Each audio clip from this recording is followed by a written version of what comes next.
Olá, jovem, tudo bem? Sejam todos bem-vindos, sejam todas bem-vindas ao ano letivo de 2021. Aqui com vocês é o professor Alex Siqueira, né?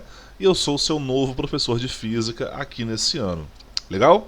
Ano passado eu não dei aula para turmas de primeiro ano, então é muito provável que você seja meu aluno esse ano pela primeira vez, né? Muito prazer, né? Essa aqui é a nossa primeira forma de interação, né? Durante a semana vocês já serão orientados, se é que já não foram, né?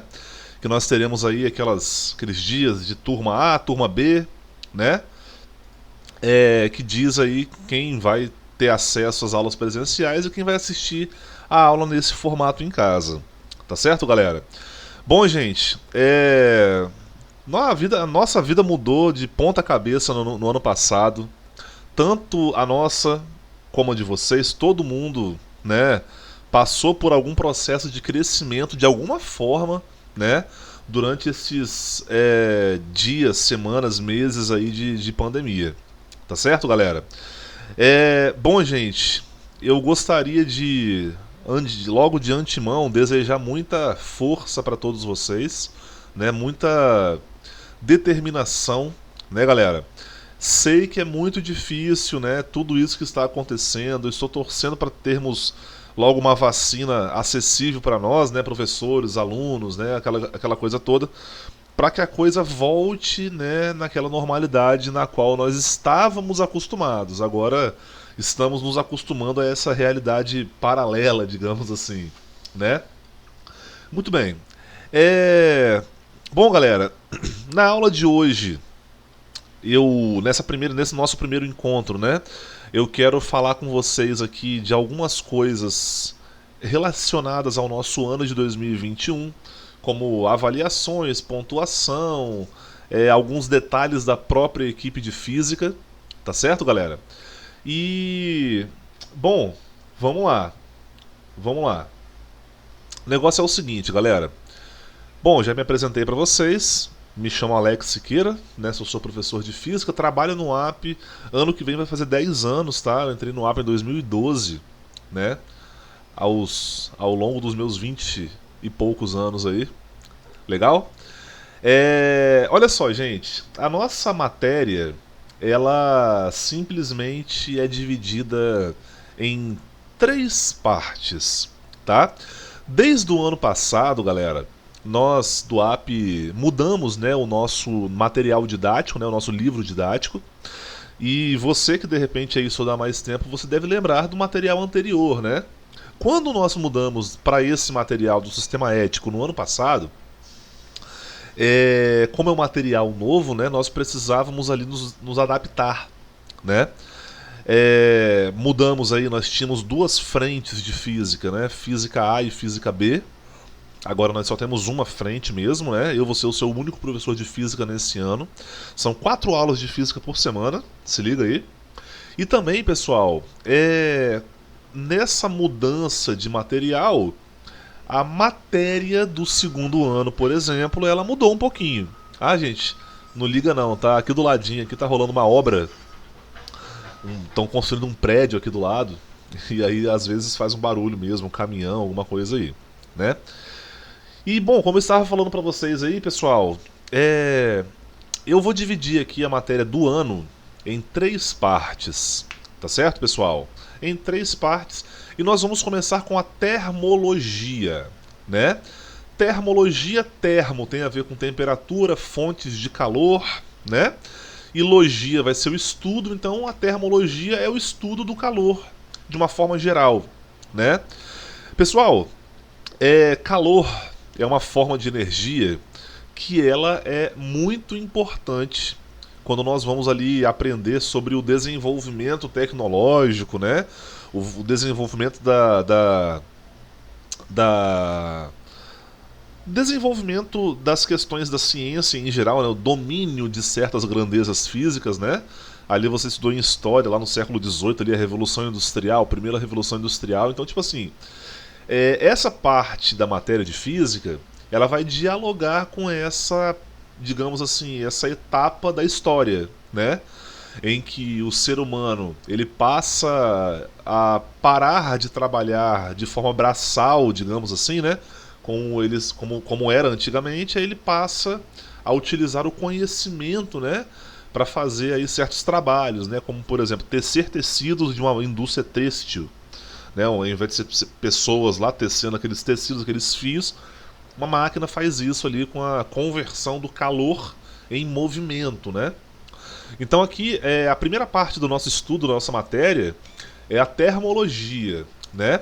Que aqui eu vou dividir em algumas áreas, legal? Primeira área da termologia é a termometria, tá certo? Termometria, como você pode supor aí, né? Termo, nós vamos pensar que a temperatura, metria é a capacidade que nós temos de aferir, medir, dimensionar, né? A temperatura, por exemplo, e você já deve ter ouvido falar daquelas 3 escalinhas fundamentais, né? Que são quais? Celsius, Fahrenheit ou Kelvin. Por exemplo, aqui no Brasil nós utilizamos a escala Celsius, e nos Estados Unidos eles utilizam a escala Fahrenheit, por exemplo. A escala Kelvin é uma escala utilizada apenas em laboratório, tá certo? Calorimetria. Veja bem, pessoal. Pega a palavra e vamos aí pensar no que ela quer dizer, né? Calori é uma referência à energia do calor mesmo, né? E metria é também, né, a capacidade ali de nós medirmos o calor, beleza? Então, por exemplo, agora aqui no meu relógio, agora é de manhã, né? Eu não sei que hora você está vendo esse vídeo. Aqui no meu relógio são 10h58 da manhã. Vai chegar 11 horas agora, né? E daqui a pouco eu vou começar a fazer meu almoço. Depois que eu terminar de gravar essa aula aqui, vou fazer mais algumas outras coisas e vou lá. Vou fazer meu almoço. Eu acredito que eu irei fazer, por exemplo, macarrão para almoçar, né? Por exemplo, macarrão e algumas outras coisas, né? E assim, para a gente fazer macarrão, eu preciso pegar uma panela com água e levar essa panela com água ao fogo, né? Vai passar um tempo e a água ela vai começar a mudar de estado físico. Mas veja que ela só muda de estado físico, ela começa a evaporar depois de que ela recebe uma motivação, entre aspas, né, para isso aí, que é o quê? Que é o calor ali, né, da chama. Beleza?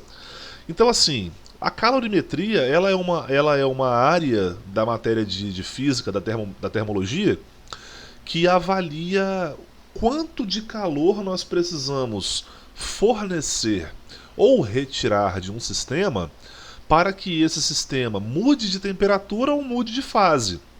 Eu te dei o exemplo da mudança de fase, né? Da água lá. Outro exemplo assim que eu posso pensar com vocês agora sobre variação de temperatura é o seguinte. Eu não sei você, cara, mas eu gosto de tomar banho quente, né? Não gosto muito de tomar banho na temperatura ambiente, né? Eu gosto de tomar um banho quente mesmo aí. Então assim, a água quente, que o chuveiro lá, seja ele elétrico ou seja ele a gás, né, independente, ele vai fazer com que a água ela mude de temperatura, ela aumente a sua temperatura ao receber esse calor. Então a calorimetria fala sobre isso. Quanto de calor uma quantidade de 100 gramas de água deve receber para aumentar a sua temperatura de 5 para 10 graus Celsius, né? Ou quanto de calor um cubo de gelo deve receber para derreter completamente, né? 1 quilo de gelo, essas coisas assim, né? Estudo dos gases, beleza? O gás, ele é uma fase da matéria, né? Que é muito, digamos assim, é muito estudável, né? Existem várias coisas que nós podemos pensar, trabalhar e tal, acerca dos gases. Seja para ele aumentar a pressão de um sistema, seja para ele entrar em combustão, né? Enfim, seja para ele retirar temperatura de um sistema, como acontece na geladeira ou no ar-condicionado da sua casa, por exemplo aí. Beleza, pessoal? Bom, seguindo em frente aqui então, o mais importante da matéria de termologia em geral, o mais importante aí, não tem nem como falar outra coisa, são os princípios da termodinâmica, né, pessoal? Então, tipo assim, nós vamos ficar aí um tempo estudando essa parte da matéria, beleza, tranquilo. Só que aí, nós chegamos na conclusão final, né? Que é o total, digamos assim, domínio do calor pelo ser humano, né? Que são os princípios da termodinâmica. E falando de termodinâmica, esse prefixo termo vai referir-se aí à temperatura, fontes térmicas e tal. Só que agora preste atenção, galera. Dinâmica, aqui ó, esse termo dinâmica significa as aplicações das leis de Newton para sistemas que estão em movimento. Se ligou? Então, por exemplo, pessoal, se eu tenho uma quantidade de gás aprisionado dentro de sei lá, um cilindro, por exemplo, né? Aquela quantidade de gás que está ali dentro não está parada. Então, se eu aumento a temperatura desse gás, haverá uma agitação maior das moléculas, né? Nós iremos definir o que é temperatura, o que é a agitação das moléculas lá em termometria, mas só para você entender um pouquinho, então assim, eu vou até ser um pouco exagerado, talvez, assim, no que eu vou falar para vocês, mas eu só consigo andar de carro hoje, eu só consigo andar de avião hoje, eu só consigo, sei lá, conservar gelo aqui no meu congelador, sabe? Eu só consigo mexer com essas coisas aí, ter ar-condicionado no meu quarto, entendeu? Eu só consigo mexer com isso aí, pessoal, porque alguns séculos atrás, algumas pessoas casaram as leis de Newton com o que eles aprendiam ali sobre o calor.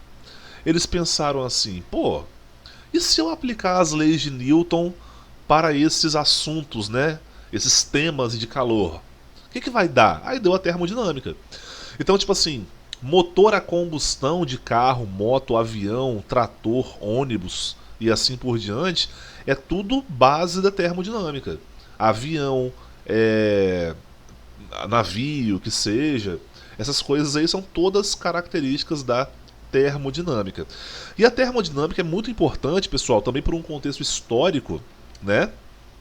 Simplesmente pelo fato de que a termodinâmica, ela é o ponto de entrada, né, do intelecto humano ali, né, a benefício próprio mesmo, assim, sabe? Máquinas térmicas, máquinas a vapor, Maria Fumaça, aquela coisa toda lá, beleza? Então nós vamos aprender essa parte da matéria aí de início, tudo bem, pessoal? Vamos lá, parte 2, a parte 2 de 3, ó, cá entre nós, segredo nosso, pessoal. É a parte que eu mais gosto, é a parte que eu mais gosto de trabalhar. Meus amores, eu não comentei com vocês, né, eu serei seu professor de física aqui esse ano no AP, né, durante o segundo ano e tal, só que eu não trabalho só com turmas de segundo ano aqui no AP, não. Eu também trabalho com turmas de terceiro ano e pré-vestibular. E nas turmas de terceiro ano e pré-vestibular que eu trabalho, eu dou aula de ótica e ondas. Então, assim, é uma área que eu fico muito à vontade para falar, né? Além de gostar bastante, eu me identifico muito com a matéria ótica, porque, primeiramente, assim, eu tenho problema de visão, né? Eu sou míope e astigmata, né? Alguns de vocês, de repente, também podem ser. Eu gosto muito, muito, muito, muito de instrumentos óticos. Tenho aqui na minha casa, inclusive, uma luneta, enfim, né? Me identifico muito com a matéria de ótica e a parte de ondas, pessoal. Assim, eu diria pra vocês que o mundo hoje respira por conta das ondas, tá, galera? Então, vamos falar um pouquinho aqui de cada parte da matéria para você entender melhor, beleza? Primeiramente, nós vamos estudar aqui, pessoal, uma tal de ótica chamada de ótica geométrica. Por que, professor? Existe alguma outra ótica? Cara, pior que existe. Existe a ótica física, por exemplo, né? A ótica física, ela vai estudar a luz como uma onda, querendo saber características daquela onda, de onde que ela veio, como é que ela foi criada. essa parte da matéria de ótica física não nos interessa. Nós vamos falar sobre ótica geométrica. A ótica geométrica, como o próprio nome já sugere, é uma ótica, pessoal, é uma ótica que está relacionada com a geometria, né? Precisamente falando da geometria plana, né? Então nós vamos comparar a geometria que vocês aprenderam lá no oitavo, nono ano, agora no primeiro ano também, com a luz, simplesmente isso. Por exemplo, lá na matemática, no ano passado, retrasado, que seja, você não aprendia lá que eu tinha uma retinha cruzando com a outra, aí tem ângulos que são opostos pelo vértice e tal? E a mesma coisa vai acontecer com a luz. Só que ao invés de ser retinhas, né, quaisquer, um raio de luz cruza com o outro, é como se fossem retinhas. Então, assim, nós conseguimos fazer com a luz essas questões com a geometria mesmo.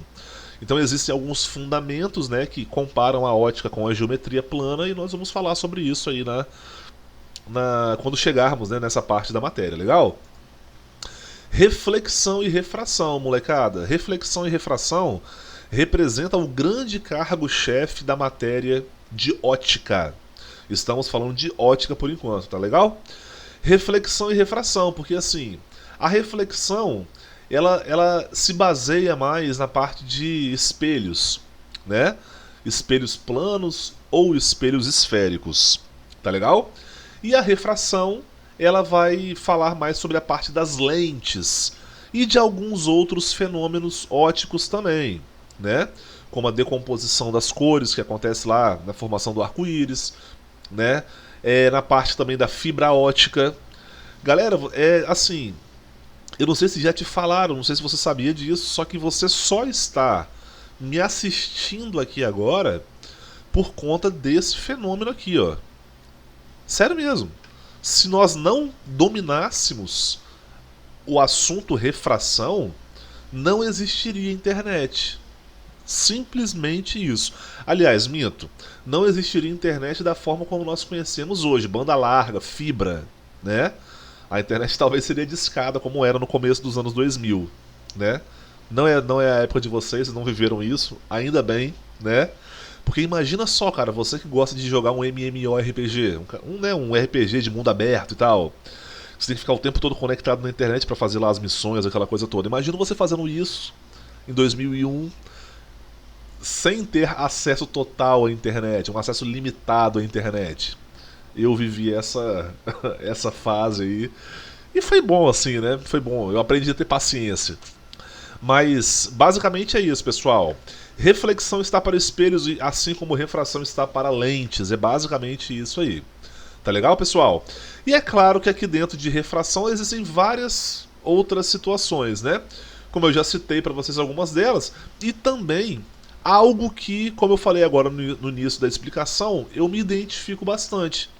Porque eu tenho problema de visão e, assim, eu gosto de pensar como que esses problemas são solucionados com a física, com aquilo que nós sabemos sobre o conteúdo, tá bom? Princípios da ondulatória, aqui você já consegue perceber que nós já entramos na ondulatória, né? Princípios da ondulatória. E aqui, né, pessoal, você vai entender o que é uma onda, né? O que a onda transporta, o que ela não transporta, os elementos da onda, tanto os elementos estruturais como os elementos periódicos da onda, né? Porque assim, a onda, ela enquanto está existindo, enquanto ela existe, ela está em movimento e ela está vibrando. Ou seja, nós podemos pensar que quando nós estamos trabalhando com uma onda, existe ali, por exemplo, uma direção de propagação da onda e existe também ali uma direção de vibração da onda, por exemplo, aí, né?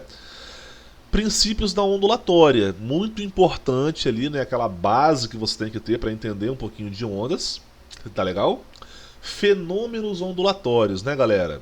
Fenômenos ondulatórios eu sempre digo para todos os meus alunos, sobretudo os meus alunos de pré-vestibular, tá?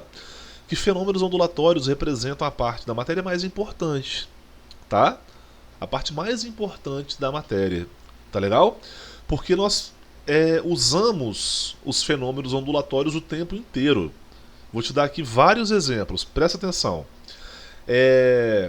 Primeiramente, eu não sou um corpo emissor de luz, não emito luz, não tenho luz própria. Nem você. Espero, né? E assim, o fato pelo qual você está me vendo hoje, agora, significa que alguma coisa está me iluminando. Então assim, para você me enxergar, a reflexão tem que, né, ser levada em consideração. Legal? Outro exemplo quando eu estou usando óculos, porque a refração, né, a forma pela qual a luz passa pelas lentes dos meus óculos, me ajudam a enxergar melhor. Basicamente isso aí. Tá legal? Quando você vai esquentar um prato de comida no micro-ondas, né, acontece um fenômeno chamado de ressonância, né, que é um fenômeno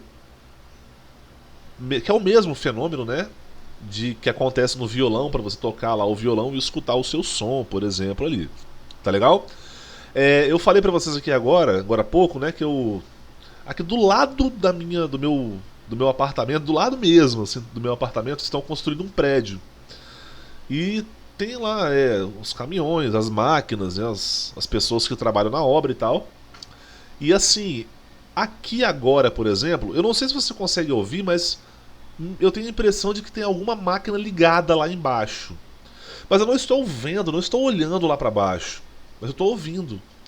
Isso por quê? Porque o som dessa máquina consegue contornar os obstáculos e chegar aqui para o meu ouvido, né? O nome desse fenômeno chama-se difração. Tá legal? Igual, né? Sua mãe e seu pai, né? A pessoa com quem você mora aí, te chama lá da cozinha, você consegue ouvir, mas não consegue ver, né? É o fenômeno de difração, por exemplo, aí. É a parte mais importante da matéria, tá, pessoal? E acústica, galera? Acústica é a parte da matéria de ondulatória que nós trabalhamos com basicamente aí o som, né? Eu gosto demais de trabalhar com essa parte da matéria, eu me identifico bastante porque, não falei com vocês, além de professor, eu também sou músico, eu trabalho com música, né? Eu toco e tal. Então assim, até aqui atrás, ó, não sei se dá pra você ver ali, ó. Ali atrás ali, ó, eu tenho algumas caixas de som aqui. Ali eu tenho um contrabaixo e um violão guardado ali também. Aqui do meu ladinho aqui, ó, do meu ladinho aqui, eu tenho uma outra caixa de som que eu uso pra tocar contrabaixo. Eu sou contrabaixista, não sei se te falei. Mas acústica é essa parte da matéria aí que fala sobre o som, né, em geral. Tá legal? Parte 3 de 3, que é uma parte da matéria que eu também gosto bastante de trabalhar, que é a parte da eletricidade. Tá legal, pessoal? Da matéria de eletrostática. Olha, aqui nós já também conseguimos fazer uma certa divisão, ó. Eletro tem a ver com portadores de carga elétrica, partículas portadoras de carga elétrica. Como, por exemplo, elétrons, né? Elétrons são partículas elementares ali, né?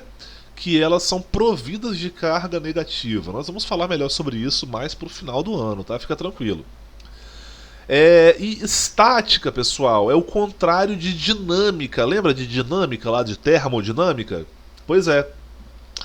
A estática, galera, ela são as aplicações das leis de Newton para sistemas compostos de partículas eletrizadas, só que em repouso, elas estão paradas aqui, tá? Beleza? Eu gostaria que você percebesse, pessoal, a importância, tá, das leis de Newton para a continuação da nossa matéria. No ano passado, vocês aprenderam no primeiro ano aí sobre as leis de Newton, né? Princípio fundamental da inércia, princípio fundamental da dinâmica e ação e reação, né? São as 3 leis de Newton. E você percebe, pessoal, que quando o ser humano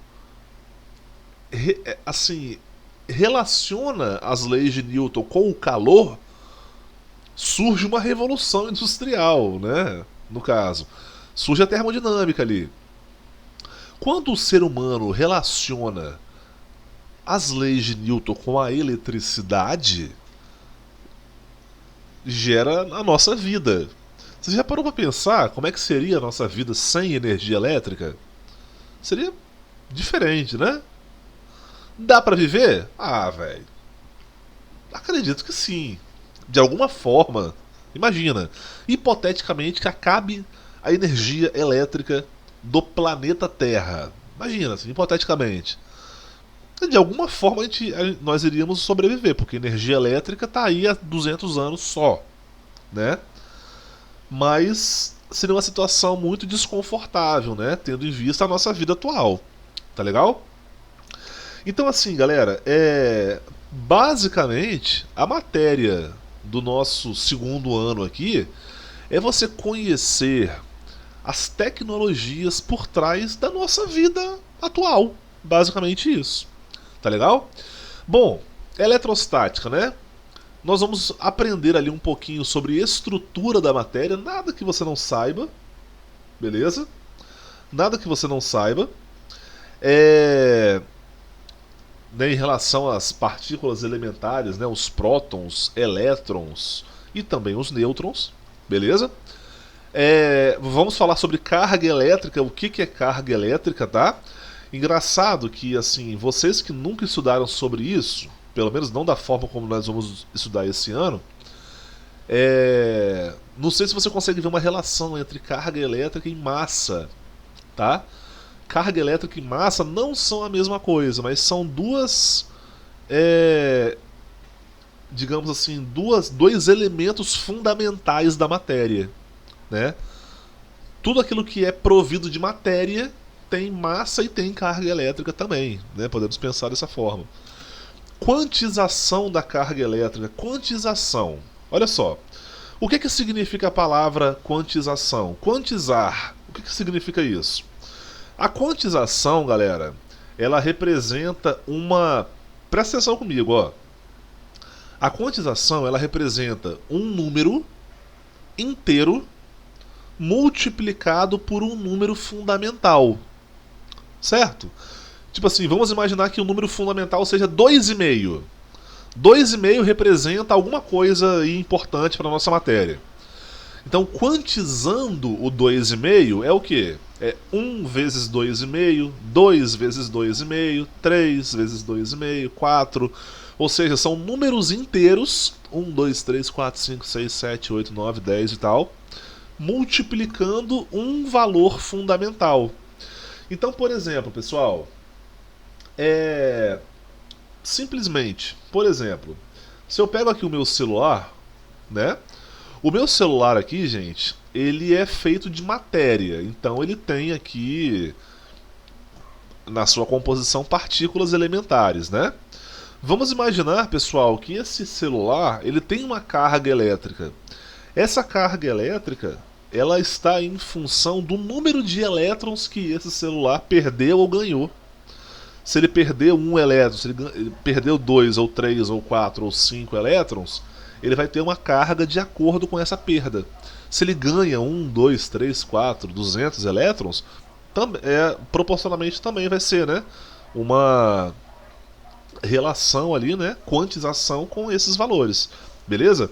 Agora, você não tem como tirar ou colocar 1,5 elétrons num corpo, meio elétron no corpo, né? Então é por isso que a quantização está diretamente ligada a um número que é inteiro, né? Processos de eletrização, você vai conhecer aqui, né, como que nós fazemos para tornar um corpo positivo ou negativo, tá legal? Lei de Coulomb é a força elétrica. Tu sabe que os opostos o que? Se atraem, não é verdade? Os iguais se repelem, muito bem. E você vai ver isso aqui na lei de Coulomb. Vamos falar de campo elétrico, que é uma parte da matéria que sustenta a lei de Coulomb, né? Que sustenta aí a força elétrica.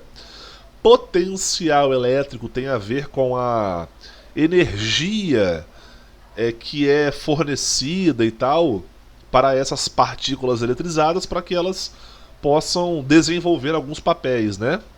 Por exemplo, se eu coloco o meu carregador do celular na tomada, haverá uma energia, né, fornecida ao sistema do meu celular que vai carregar ele, né? Tipo isso. E capacitores, que é a última matéria do ano. Capacitores são dispositivos elétricos que armazenam a energia e utilizam essa energia de uma vez só para fazer algumas tarefas, né? Enfim, como por exemplo o flash de uma câmera, né? Junta a energia e bum, a luz, aquela luz intensa, forte, né?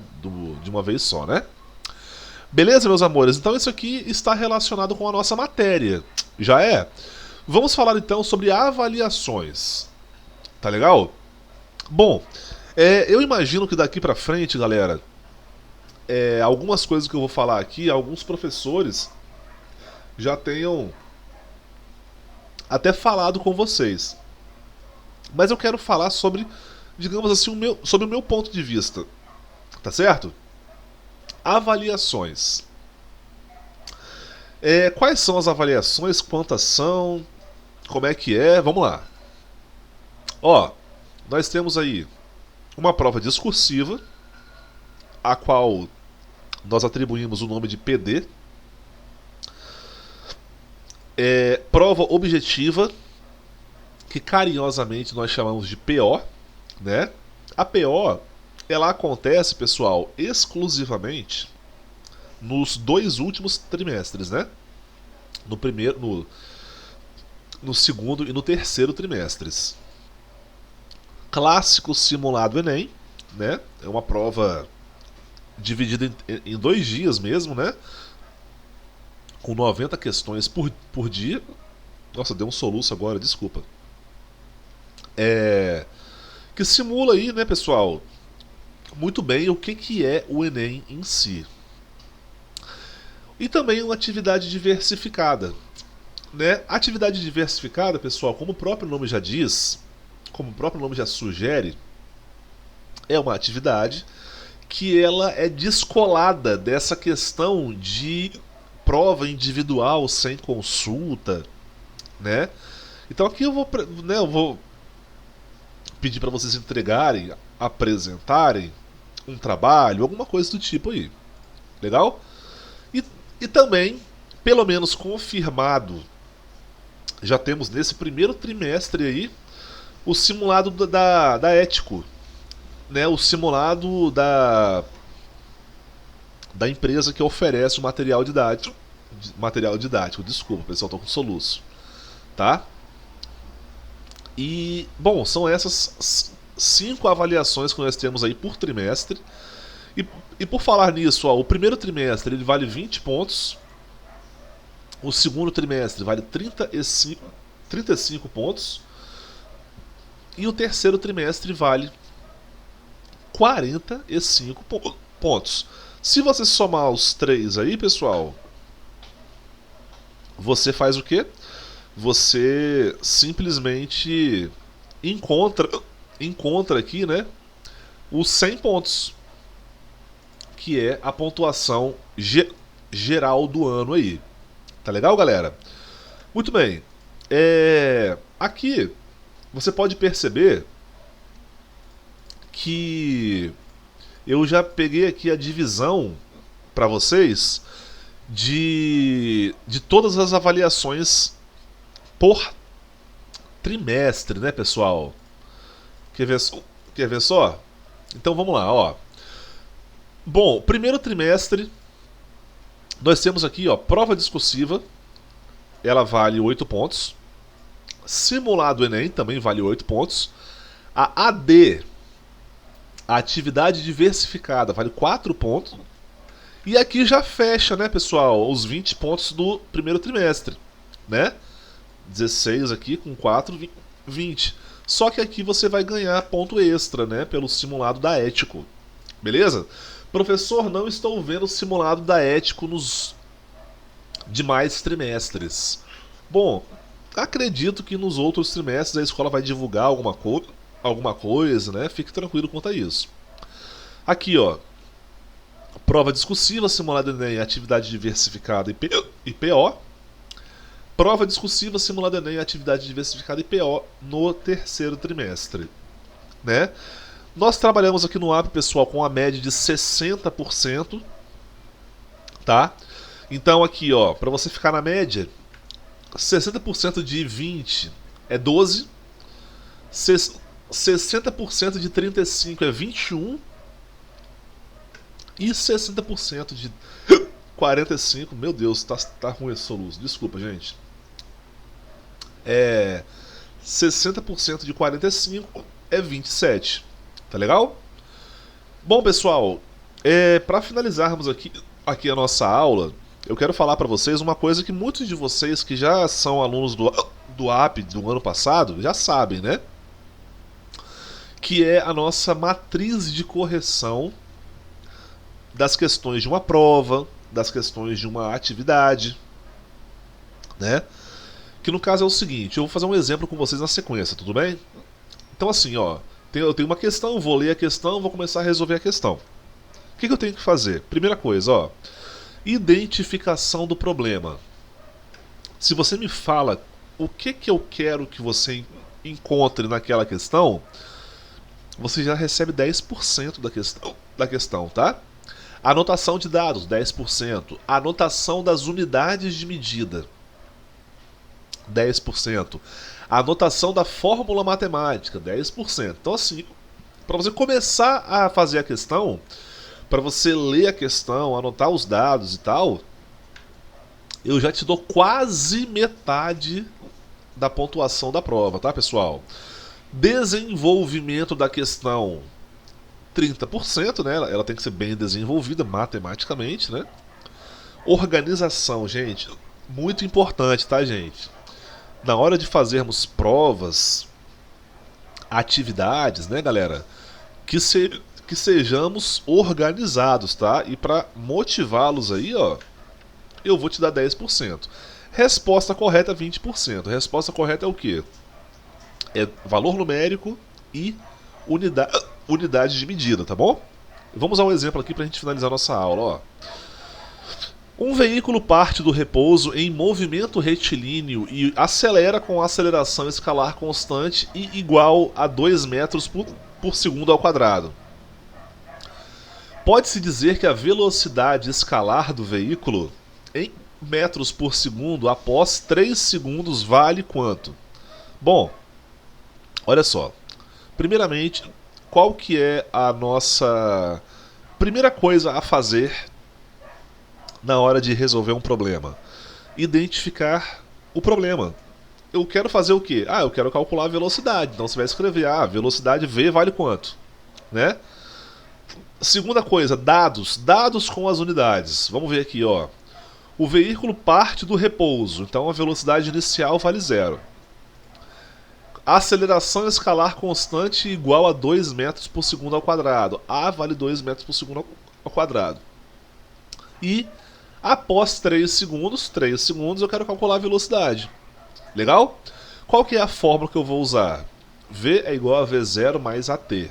Clássica fórmula aí do primeiro ano, né? Bom, eu tenho tudo aqui, ó. V0 vale 0, A vale 2, T vale 3. A atenção que eu vou chamar para vocês aí, pessoal, é que no desenvolvimento das questões aqui nesse lindo colégio, nós fazemos com unidade de medida. Aqui, ó. Então, por exemplo, a aceleração vale 2, eu não vou colocar só o número 2 aqui.